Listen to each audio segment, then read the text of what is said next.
ke Tanjung Pinang naik kapal selam, nunggunya di dermaga. Apabila ada yang mengucapkan salam, hendaknya dijawab dengan lantang dan bertenaga. Assalamualaikum warahmatullahi wabarakatuh. Halo semuanya, perkenalkan nama aku Gea Anelia Salsabila dengan NPM C1B025114 dari Fakultas Ekonomi dan Bisnis dengan program studi manajemen. Di video kali ini aku akan menyampaikan ringkasan materi dari pertemuan pertama sampai pertemuan ke-7 pada mata kuliah Bahasa Indonesia yang diampu oleh Bapak Dr. Nurmanza, SPD, MPD. Selamat menyaksikan.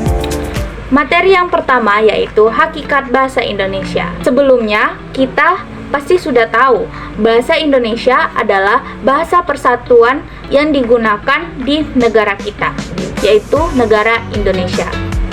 Bahasa Indonesia diresmikan sebagai bahasa nasional setelah kemerdekaan negara Republik Indonesia, yaitu pada tanggal 18 Agustus 1945. Bahasa Indonesia memiliki fungsi sebagai alat komunikasi antar warga karena banyak dari warga negara kita itu menggunakan salah satu bahasa dari 748 bahasa yang ada di negara kita sebagai bahasa induk mereka. Jadi untuk mempermudah komunikasi antar warga, kita menggunakan bahasa Indonesia.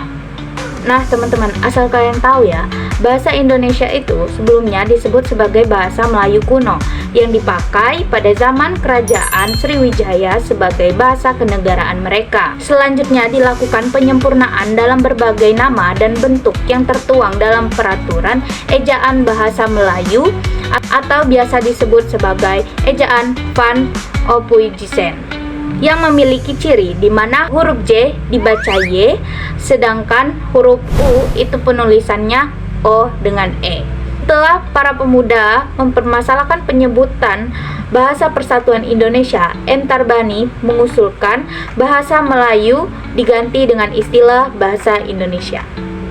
Kemudian ada pergantian ejaan lagi dari ejaan Van Ophuijsen menjadi ejaan Suwandi karena dianggap memiliki nasionalisme yang tinggi. Kemudian seiring berjalannya waktu, bahasa Indonesia terus berkembang hingga ke ejaan yang disempurnakan atau biasa kita sebut dengan EYD. Kemudian EYD juga digantikan oleh Pedoman Umum Ejaan Bahasa Indonesia atau PUBEI pada tahun 2015. Dan kembali lagi menuju ke ejaan yang disempurnakan namun dengan peraturan-peraturan yang telah diperbarui. Disebut dengan ejaan yang disempurnakan edisi 5 yang berlaku sejak tanggal 16 Agustus 2002 sampai dengan sekarang. Teman-teman, kita dalam menggunakan bahasa tentunya harus memiliki sikap. Sikap dalam berbahasa menurut Krida Laksana, Fishman, dan Rusana adalah bagaimana seseorang menyampaikan perasaan dengan sikap yang sesuai. Sedangkan sikap terhadap bahasa Indonesia adalah pandangan seseorang terhadap bahasa Indonesia. Suka ataupun tidak, sikap bahasa berpengaruh terhadap pemilihan bahasa. Dalam berbahasa Indonesia ada dua jenis. Yang pertama, sikap positif. Sikap positif adalah bangga menggunakan bahasa Indonesia, berhati-hati dalam menggunakan bahasa Indonesia, dan tidak senang apabila ada yang mengejek bahasa Indonesia. Yang kedua, sikap negatif. Sikap negatif itu seperti memperlihatkan bahwa dirinya itu pandai menggunakan bahasa negara lain, walaupun bahasa Indonesianya itu masih kurang, dan menganggap remeh bahasa Indonesia. Ciri-ciri bahasa menurut Garvin dan Mathiot ada 3. Yang pertama, kesetiaan bahasa atau language royalty, di mana masyarakat mempertahankan bahasanya agar tidak terpengaruh dengan bahasa lain. Yang kedua, kebanggaan bahasa atau language pride, untuk mendorong mengembangkan bahasanya dan digunakan sebagai identitas masyarakat. Yang ketiga, kesadaran akan adanya norma, yaitu mendorong orang untuk menggunakan bahasa dengan cermat, sopan, dan santun. Kemudian ada 3 komponen sikap berbahasa menurut Lambert. Yang pertama, komponen kognitif yang berhubungan dengan ilmu pengetahuan dalam proses berpikir. Yang kedua, komponen afektif yang berhubungan dengan penilaian sikap positif dan negatif. Yang ketiga, komponen konatif yang menyangkut perilaku atau perbuatan sebagai keputusan akhir. Kemudian ada jenis sikap bahasa menurut Anderson. Yang pertama, menggunakan EYD atau ejaan yang disempurnakan, bahasa yang baku, dan menggunakan aturan paragraf bahasa Indonesia. Yang kedua, sikap non-kebahasaan seperti sikap politik dan sikap sosial. Kedua jenis sikap ini menyangkut ke keyakinan dan koneksi mengenai bahasa. Contoh penulisan dalam bahasa Indonesia seperti imbuhan me, kata dasarnya KTSP, lalu huruf keduanya yaitu huruf vokal. Contohnya seperti me ditambah produksi menjadi memproduksi, lalu me ditambah empunya ditambah i menjadi mempunyai. Contoh selanjutnya adalah contoh awalan atau akhiran dan kata majemuk, yang rumusnya adalah kata awal ditambah kata dasar ditambah frasa sama dengan dipisah. Lalu ada kata awal ditambah kata dasar ditambah kata akhir sama dengan digabung. Bentuk tulisan secara umum itu ada 1. Prosa. Prosa itu terdiri dari 2 jenis, yaitu fiksi dan non-fiksi. Fiksi itu diambil dari cerita masyarakat dan ada campur tangan imajinasi dari penulis.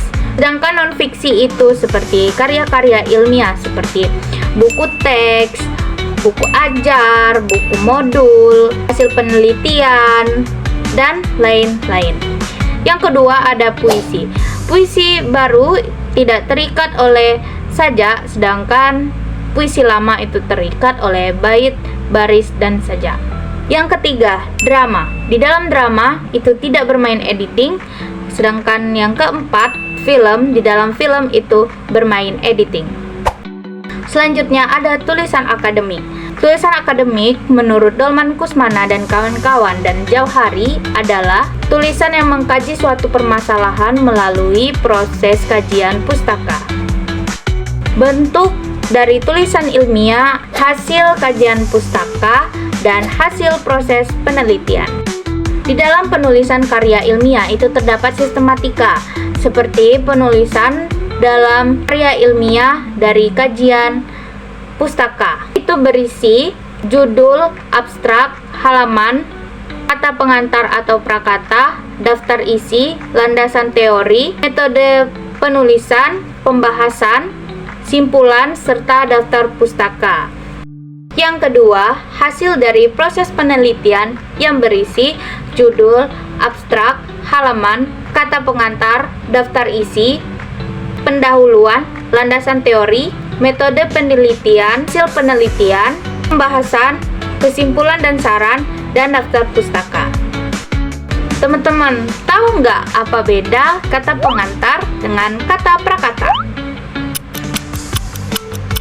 Ya, benar teman-teman. Kata pengantar adalah yang dituliskan oleh orang lain, sedangkan prakata pengantar adalah yang ditulis oleh penulis itu sendiri. Udah tahu kan sekarang apa bedanya? Selanjutnya teman-teman, kita akan menelusuri dunia pustaka dan berbagai sumber referensi digital. Check it out.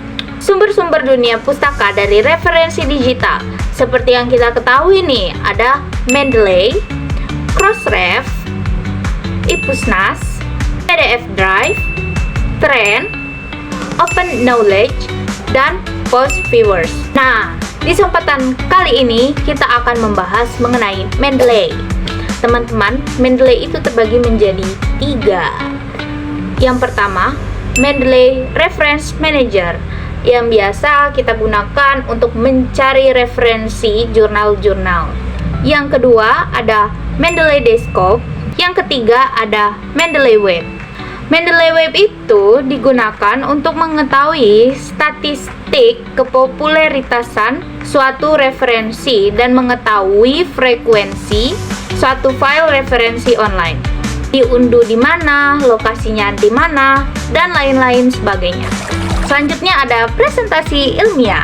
Presentasi ilmiah menurut Sardono, Hofland, Janis, dan Kelly adalah kemampuan seseorang berbicara secara lisan di depan umum untuk menyampaikan gagasan atau hasil penelitian untuk mempengaruhi atau mengubah perilaku dari seorang individu. Kapan sih presentasi seseorang itu dianggap hebat? Presentasi dianggap hebat apabila audiens dapat memahami pesan apa yang disampaikan oleh komunikator melalui media yang tepat. Nah, kapan presentasi itu dianggap luar biasa? Presentasi dianggap luar biasa apabila audiens dapat mengubah keyakinannya atas pengaruh dari komunikator. Nah, teman-teman, kapan sih presentasi itu dianggap buruk? Presentasi akan dinilai buruk apabila komunikator tidak mampu menyampaikan pesan dan audiens tidak paham dengan pesan apa yang disampaikan oleh komunikator.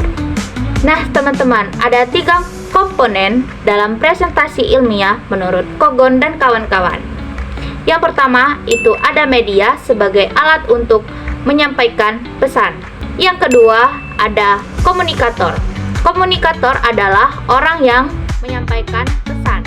Yang ketiga, ada audiens, orang yang menerima pesan. Selanjutnya, alur dari presentasi. Alur dari presentasi itu sendiri terdiri dari 1. Pembuka, di mana pembuka itu harus menarik, karena dari sanalah audiens dapat menilai apakah mereka memilih untuk melanjutkan atau malah abaikan. Yang kedua, ada isi. Isi itu terdiri dari hasil dari penelitian, dimulai dari pendahuluan, latar belakang, pemahaman tentang permasalahan, metode penyelesaian. Lalu yang terakhir ada penutup, yang terdiri dari kesimpulan. Kemudian ada komponen presentasi ilmiah menurut Tarigan dan Binhar. Pertama, presentasi berupa PowerPoint yang berisi data, angka, tabel, gambar, kemudian gerak. Performa, bahasa yang santun, sastra yang representatif, lalu ada bahan makalah, suara, volume, nada, intonasi, jawaban yang logis, kebutuhan audiens, dan manajemen waktu. Dan yang terakhir, yaitu mendesain proposal kegiatan. Proposal kegiatan menurut Tanjung dan Ardial Anual dan Kemendikbud, rencana kegiatan yang ditulis dalam bentuk rancangan kerja yang akan diserahkan kepada pihak tertentu untuk mendapatkan bantuan biaya terhadap kegiatan yang akan dilaksanakan. Tentu ada sistematika dalam penulisan proposal, teman-teman. Yang pertama, penulisan judul. Judul harus up to date dan maksimal, terdiri dari 15 kata. Dan kata tersebut tidak boleh tidak baku, berarti harus baku. Yang kedua, daftar isi, berisi halaman dari setiap subbab sesuai isi proposal. Lalu yang ketiga, ada bab 1, pendahuluan. Isi potensi dan peluang terhadap ide produk yang akan dipasarkan. Bab kedua, gambaran umum rencana usaha, berisi kondisi umum lingkungan yang menunjukkan peluang pasar dan analisis ekonomi yang direncanakan. Lalu ada bab 3, metode pelaksanaan penelitian, berisi teknik atau cara pembuatan produk, mengemas, memasarkan sekaligus tahapan dalam mencapai tujuan program. Bab keempat, biaya dan jadwal kegiatan, berisi rincian anggaran biaya yang dibutuhkan dan jadwal kegiatan. Selanjutnya ada daftar pustaka yang penulisannya menggunakan APA atau American Psychology Association. Nah, teman-teman, itulah yang dapat aku sampaikan pada ringkasan dari pertemuan pertama sampai ke-7 dalam mata kuliah Bahasa Indonesia. Semoga apa yang aku sampaikan berikan manfaat bagi teman-teman yang menonton. Sebelum aku tutup video ini, aku mau kasih pantun nih. Biru laut seperti kolam, ikan paus pandai menyelam. Dari lubuk hati yang paling dalam, saya tutup video ini dengan salam. Assalamualaikum warahmatullahi wabarakatuh. Terima kasih teman-teman sudah menonton. Dadah.